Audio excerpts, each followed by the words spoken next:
கோலி talk Kollywood news. Tamil கன்னடத்துல Arjun Sham இணையும் படம். குப்பி, காதலர் குடியிருப்பு, வனயுத்தம் படங்களை தமிழ் மற்றும் கன்னட மொழியில இயக்குன AMR ரமேஷ் அடுத்து 2 மொழிகள்லயும் ஒரு படம் இயக்குறாரு. இதுல அர்ஜுன் மற்றும் ஷாம் ஹீரோக்களா நடிக்கிறாங்க. ஹீரோயினி தேர்வி நடந்துட்டு இருக்கு. இதை பத்தி ரமேஷ் சொல்லியிருக்கிறது, குப்பி படம் ராஜீவ் கொலையாளிகள் சிவராசன் சுபா பத்தினது, காதலர் குடியிருப்பு பாபர் மசூதி இடுப்பு பத்தினது, வனயுதம் வீரப்பன் என்கவுண்டர் பத்தின கதை.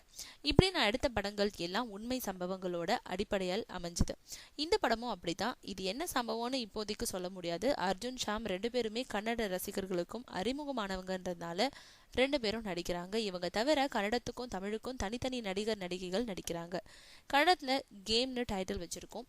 தமிழ்ல டைட்டில் இன்னும் முடிவாகலன்னு சொல்லியிருக்காரு ரமேஷ்.